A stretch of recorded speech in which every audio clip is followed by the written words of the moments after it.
శ్రీ సీతారామాభ్యాం నమః. శ్రీ గురుభ్యో నమః. శ్రీమద్ వాల్మీకి రామాయణము బాలకాండము 37వ సర్గము. కుమారస్వామి యొక్క జన్మ వృత్తాంతము. పరమేశ్వరుడు ఇలా తపస్సు చేస్తూ ఉండగా పూర్వము దేవతలు ఋషులతో కూడి సేనాపతిని కోరుతూ బ్రహ్మదేవుని దగ్గరికి వెళ్ళారు. ఇంద్రాది దేవతలు అగ్నిని ముందుంచుకొని బ్రహ్మదేవునకు ప్రణమిల్లి ఆయనతోటి ఇలా విన్నవించుకున్నారు.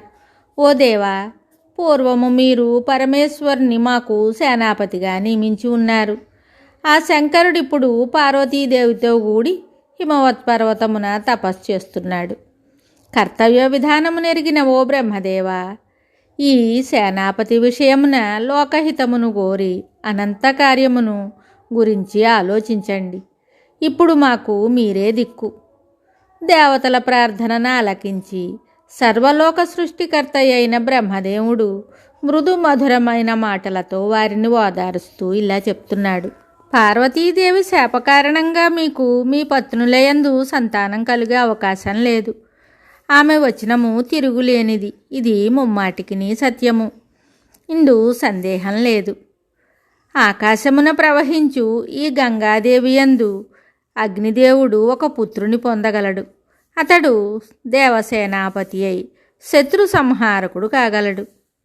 హిమవంతుని పెద్ద కూతురైన గంగ ఆ అగ్నిసుతుని శివతేజ ప్రభావమున అగ్ని వలన తన యందు జన్మించిన సుతుని ఆదరించగలదు.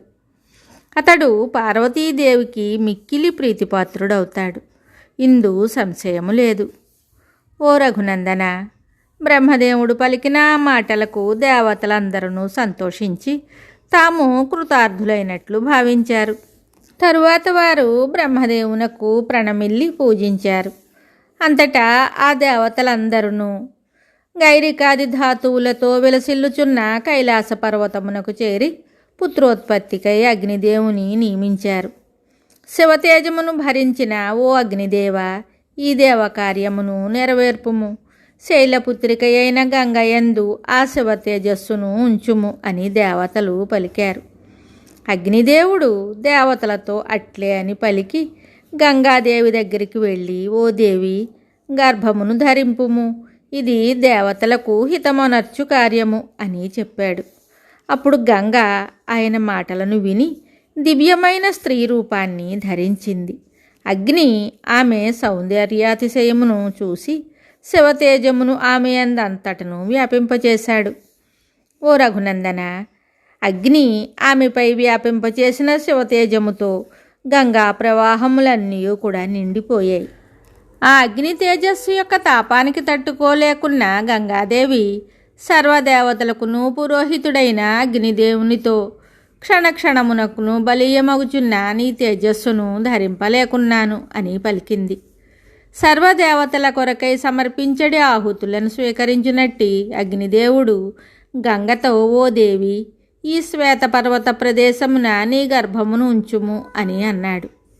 మహా తేజస్వివైన ఓ పుణ్యపురుష రామ, గంగాదేవి అగ్నిదేవుని మాటలను పాటించి మిక్కిలి తేజోరాశి అయిన ఆ గర్భమును తన ప్రవాహముల నుండి అక్కడ వదిలింది. గంగానది గర్భము నుండి వడిలిన తేజస్సు మేలిమి బంగారము వలె కాంతిమంతమై ఉండెను. కనుక ఆ తేజస్సు ఉంచబడిన భూమియు అచ్చటి వస్తువులన్నీయును సువర్ణమయములాయను. ఆ పరిసరములన్నీయును రజితమయములై నిరుపమానమైన కాంతితో వెలుగొందెను. ఆ తేజస్సు యొక్క తీక్షణత్వము వలన రాగి ఇనుము పుట్టెను. ఆ రేతస్సు యొక్క మలము తగరము సీసము ఆయను. ఈ విధముగా ఆ తేజస్సు భూమిని చేరి వివిధ ధాతువులుగా రూపొందెను. ఆ గర్భము భూమిపై ఉంచబడగానే దాని తేజప్రభావముచే ఆ శ్వేతపర్వతము, అందలి, శరవణము, రెల్లుగడ్డి సువర్ణమయములై తేజరిల్లసాగాను. పురుషశ్రేష్ఠుడవైన ఓ రాఘవ, అగ్నితో సమానమైన కాంతిగల ఆ బంగారము అప్పటి నుండి జాతరూపము అను పేరుతో ప్రసిద్ధికెక్కెను. అచ్చటి తృణములు, వృక్షములు, లతలు, పొదలు మొదలగునవి అన్నీయును స్వర్ణమయములయ్యను. తరువాత అచ్చట జన్మించిన కుమారునకు పాలిచ్చి పోషించుటకై ఇంద్రుడు, మరుద్గణములు మొదలగు దేవతలు 6 మంది కృత్తికులను నియోగించారు. ఈ బాలుడు మా అందరి యొక్క పుత్రుడగును అని కృత్తికలు దేవతలతో ఒప్పందాన్ని చేసుకున్నారు. తరువాత ఆ నిశ్చయముతో అప్పుడే పుట్టిన ఆ శిశువునకు పాలియ్యసాగారు.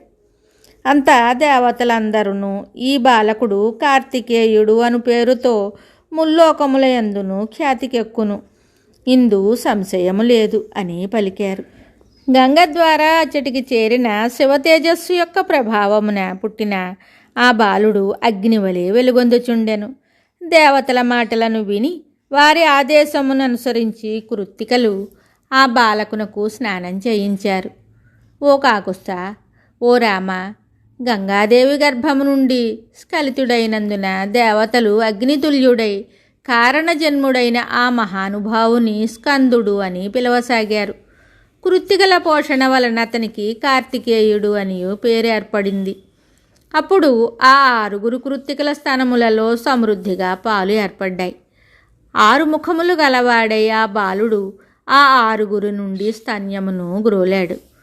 సుకుమార శరీరుడైనను ఆ కుమారస్వామి ఒకరోజు మాత్రమే వారి నుండి పాలు త్రాగి మహిమాన్వితుడై అతడు తన పరాక్రమము చేత రాక్షస సైన్యములను జయించాడు.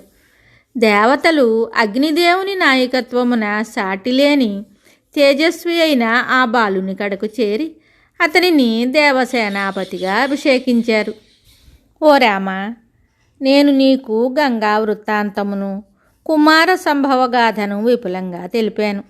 పవిత్రమైన ఈ గాథను విన్నవారు ధన్యులవుతారు.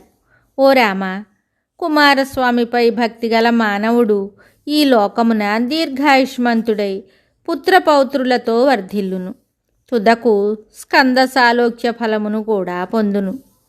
వాల్మీకి మహర్షి విరచితమై ఆది కావ్యమైన శ్రీమద్ రామాయణమునందలి బాలకాండమునందు 37వ సర్గము సంపూర్ణం. శుభం.